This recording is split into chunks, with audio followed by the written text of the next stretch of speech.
मेरा नाम है सौरभ भट्ट, विदेशगामी पोत का तृतीय mate, third mate of foreign going ship एवं उंग कलाकार, टैटू आर्टिस्ट। मैं हूं आपका सलाहकार हिंदी में।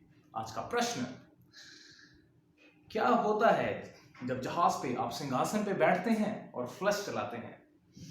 ये मल विसर्जित किस प्रकार से होता है? जैसे ट्रेन में होता है कि ट्रेन चल रही है और साथ साथ में ही कृपा बरसाते जा रही है पटरियों पे, क्या इस प्रकार से होता है जहाज पे भी? सर्वप्रथम बात, जहाज पे कुछ नियमों का पालना करना पड़ता है। अब कौन से नियम हैं ये नियम है मार्पोल एनेक्स 4। मार्पोल एनेक्स 4 निर्धारित करता है कि किस प्रकार से, कब कब और किन परिस्थितियों में आपका जहाज मल विसर्जित कर सकता है, अन्यथा वो मल सारा जहाज पे ही एकत्रित रहता है। अब सबसे पहली बात हमें समझना होगा, अंतर क्या है ब्लैक वाटर एवं ग्रे वाटर में। आप देखते हैं, आप जानते ही हैं, जहाज पे गार्बेज का सेग्रीगेशन होता है, अर्थात प्लास्टिक अलग से हम रखते हैं और पेपर अलग से रखते हैं, और अन्य प्रकार के गार्बेजेस हैं, सबको हम सेपरेट करके, विभाजित करके, अलग अलग करके रखते हैं। इसी प्रकार से जो वेस्ट वाटर होता है उसका भी विभाजन है, उसको भी सेपरेट रखते हैं। एक होता है ग्रे वाटर, एक होता है ब्लैक वाटर। ग्रे वाटर क्या है? जो पानी आपके लॉन्ड्री, वॉश बेसिन एवं सिंक, शावर, यहां से जो पानी जाता है इसे कहते हैं ग्रे वाटर। ब्लैक वाटर क्या है? ब्लैक वाटर जो आपके वाटर क्लोजेट, आपके सिंहासन वाटर क्लोजेट है, WC, यहां से जो पानी जाता है उसे कहते हैं ब्लैक वाटर। ब्लैक वाटर के लिए नियम कौन देता है? MARPOL annex 4। ग्रे वाटर के लिए नियम कौन देता है? ग्रे वाटर के लिए कोई अंतर्राष्ट्रीय नियम नहीं है। ग्रे वाटर जब आप विसर्जित करते हैं तो आपको देखना होगा, आपको पालना करनी होती है पोर्ट स्टेट, जिस भी देश के निकट से आप गुजर रहे हैं या जिस भी पोर्ट पे आप किनारे लगने जा रहे हैं, उनके क्या नियम हैं, उनकी आपको पालना करनी होती है। उनके अनुसार ही आप ग्रे वाटर डिस्चार्ज करते हैं। बात करते हैं ब्लैक वाटर की। क्या होता है जब आप सिंहासन पे फ्लश दबाते हैं? मार्पोल कहता है कि आप सीधा विसर्जन नहीं कर सकते हैं। यदि आपके जहाज का साइज हो 400 GRT, 400 GRT का साइज हो आपके जहाज का, एवं जहाज पे कम से कम 15 व्यक्ति हों, एवं जहाज अंतर्राष्ट्रीय यात्रा, इंटरनेशनल वॉयेज करता हो, यदि ये तीन चीजें आपके जहाज पे हैं तो फिर आपको पालना करनी पड़ेगी मार्पोल एनेक्स 4 की। मार्पोल एनेक्स 4 कहता है, डिस्चार्ज करने से पूर्व आपके पास या तो एक स्टोरेज टैंक हो या फिर सीवेज ट्रीटमेंट प्लांट हो, या तो स्टोरेज टैंक या सीवेज ट्रीटमेंट प्लांट। यदि स्टोरेज टैंक है तो ये स्टोरेज टैंक अप्रोप्रिएट कैपेसिटी वाला हो। अप्रोप्रिएट कैपेसिटी का क्या अर्थ है? कितनी कैपेसिटी होनी चाहिए? कौन बताता है कि कितनी कैपेसिटी इस स्टोरेज टैंक की होनी चाहिए? फ्लैग स्टेट और एनी अदर कंपीटेंट अथॉरिटी, ये आपको निर्धारित करते हैं कि यदि स्टोरेज टैंक है तो इसकी कितनी कैपेसिटी होनी चाहिए। और यदि ये स्टोरेज टैंक भी आपके पास है तो इसमें इस प्रकार का प्रबंध होना चाहिए कि आपको बाहर से देखकर ही पता लग जाए कि कितना ये भर चुका है। ये बात समझ आई। अब सीवेज ट्रीटमेंट प्लांट अगर आपके पास है तो ये होना चाहिए ऑफ अप्रूव्ड टाइप। अभी अप्रूव कौन करता है? फ्लैग स्टेट कंट्रोल या एनी अदर कंपीटेंट अथॉरिटी, ये अप्रूव करता है। सीवेज ट्रीटमेंट प्लांट में क्या होता है? आपने फ्लश चलाया, ग्रे वाटर, ब्लैक वाटर आपके WC से एक टैंक में जाता है, इसी प्रकार से ग्रे वाटर भी जब आप ड्रेन करते हैं तो ये भी एक टैंक में जाता है। अब ये दोनों अलग अलग टैंक्स हैं। अब ब्लैक वाटर इस टैंक से अब जाता है सीवेज ट्रीटमेंट प्लांट में।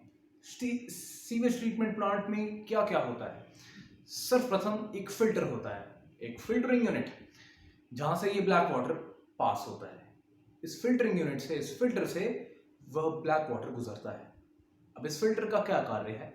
इसका कार्य है कि ब्लैक वाटर में जो भी बड़ा माल हो, जो भी बड़ी संपत्ति हो, वो आगे ना गुजरे, वो उधर ही रुक जाए, नहीं तो सीवेज ट्रीटमेंट प्लांट ही जाम हो जाएगा।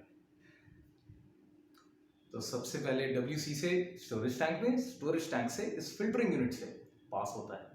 फिल्टरिंग यूनिट से पास हुआ, जो बड़ा माल था वो रह गया, बाकी ब्लैक वाटर आगे निकल गया। अब ये जो बच गया है माल, ये कहाँ जाएगा? ये जाएगा इंसिनरेटर में। इंसिनरेटर में जाकर इसे जला दिया जाएगा। अब जब ये आपका ब्लैक वाटर पास होता है फिल्टरिंग यूनिट से, अब कहाँ जाता है? ये जाता है एरेशन चेंबर में। एरेशन चेंबर क्या है? एरेशन चेंबर में यूं समझें कि एक चेंबर है जहाँ पे बैक्टीरिया है, एरोबिक बैक्टीरिया। एरोबिक बैक्टीरिया क्या होता है? वो बैक्टीरिया जिसको जीने के लिए ऑक्सीजन की आवश्यकता होती है। इसलिए आपने देखा होगा जब आप इंजन रूम में जाते हैं तो एरेशन चेंबर में एयर ब्लोअर के द्वारा एयर ब्लो की जाती है, ताकि वहाँ पे अच्छी मात्रा में ऑक्सीजन रहे और बैक्टीरिया जीवित रहे। इस बैक्टीरिया का क्या कार्य है? ये बैक्टीरिया डीकम्पोज करेगा वो जो भी ब्लैक वाटर आपके पास आया और इसमें जो भी मल बाकी है उसको, उसकी डीकम्पोजिशन में ये बैक्टीरिया मदद करता है। ये हो जाता है। इसके बाद ये ब्लैक वाटर आगे जाता है सेटलिंग यूनिट में। सेटलिंग यूनिट सिर्फ इतनी है कि ये सेटल करती है, जो भी मल अभी शेष रहा वो नीचे सेटल हो जाता है, नीचे बैठ जाता है, जो बाकी ब्लैक वाटर रहा वो ऊपर रह जाता है। अब ये ब्लैक वाटर आगे निकल जाता है और जो अभी सेटल होकर मल रह गया है ये वापस एरेशन चेंबर में भेज दिया जाता है। अब यहां से पानी आगे जाता है टैंक में, फिर एक कोई स्टोरेज यूनिट, कोई स्टोरेज टैंक। अब अंततः इस स्टोरेज टैंक में फिल्टर किया जाता है, इसके कीटाणु मारे जाते हैं। क्लोरीनेशन भी हो सकता है, क्लोरीन डाल के, या अल्ट्रावायलेट रेज का प्रयोग किया जा सकता है, और अन्य प्रकार की तकनीक है। कहने का मतलब ये जो अंततः पानी बचता है इसमें से कीटाणु जीवाणु मारने के लिए कोई प्रक्रिया करी जाती है। अब आप डिस्चार्ज कर सकते हैं, अब आप विसर्जन कर सकते हैं। अब विसर्जन का भी ख्याल रखें, विसर्जन के भी अपने नियम हैं। विसर्जन आप स्पेशल एरिया में नहीं कर सकते। हर एक मारपोल का अपना स्पेशल एरिया है।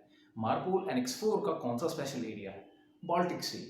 सिर्फ बाल्टिक सी एक स्पेशल एरिया है ब्लैक वाटर के लिए, सीवेज के लिए। यहाँ पे आप कदापि मल विसर्जन नहीं कर सकते। यदि ऐसा होगा, यदि आप बाल्टिक सी से गुजर रहे हैं, तो फिर जितना भी मल बाकी है वो स्टोर करके रखना पड़ेगा, वो जमा करते रहना होगा जब तक हम बाल्टिक सी से बाहर नहीं निकलते। अब हम स्पेशल एरिया में नहीं है, क्या अब हम विसर्जित कर सकते हैं? सिर्फ तभी विसर्जन कर सकते हैं जब शिप की स्पीड, गति कम से कम 4 नॉट की हो, 4 नॉट्स या इससे ज़्यादा तेज अगर जहाज जा रहा है तो ही आप मल विसर्जन आगे कर सकते हैं। अब अगर प्रयोग हो रहा है सीवेज ट्रीटमेंट प्लांट का, तो मल विसर्जन करने से पहले, मल विसर्जन आप कर रहे हैं, शिप स्पीड भी 4 नॉट्स है या उससे ज़्यादा है। अब हमने देखनी है कि तट से कितनी दूरी है हमारी। तट से दूरी कम से कम 12 नॉटिकल माइल्स की होनी चाहिए, 12 nautical miles from nearest land. अगर इतनी दूरी है या इससे ज़्यादा की दूरी है तो ही विसर्जन कर सकते हैं। करेक्शन, 12 नहीं, 3 नॉटिकल माइल्स। जब डिस्चार्ज सीवेज ट्रीटमेंट प्लांट से हो रहा है तो तट की दूरी कितनी? 3 नॉटिकल माइल। यदि डिस्चार्ज हमारे स्टोरेज टैंक से हो रहा है तो तट की दूरी 12 नॉटिकल माइल्स। एक बार फिर से दोहराऊं, मार्पोल एनेक्स 4 ये किसके लिए लागू करता है नियम? सिर्फ ब्लैक वाटर के लिए। और क्या कहता है? कहता है कि डिस्चार्ज कर सकते हैं, पहली बात स्पेशल एरिया में ना हो, दूसरी बात डिस्चार्ज करने के लिए या तो कोई एक टैंक हो, स्टोरेज यूनिट हो, स्टोरेज टैंक हो, या फिर सीवेज ट्रीटमेंट प्लांट हो। दोनों में से जो भी चीज है, विसर्जन करने के लिए आपकी गति कम से कम 4 नॉट की होनी चाहिए।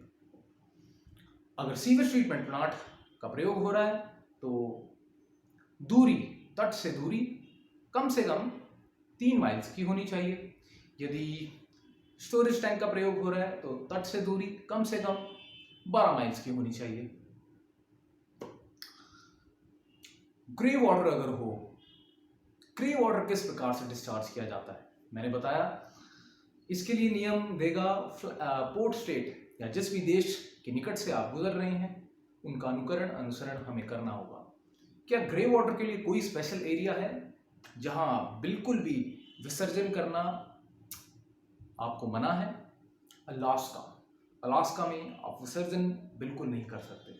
अब मैं एक बार देख लूं कि आपका कोई प्रश्न या और कुछ मैं भूल ना रहा हूं।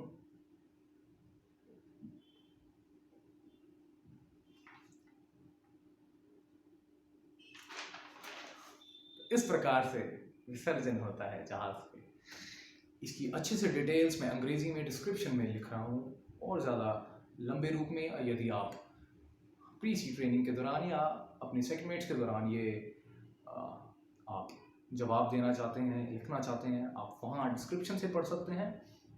और जो मैंने बताया वैसे इसमें सब कुछ कवर हो ही गया है।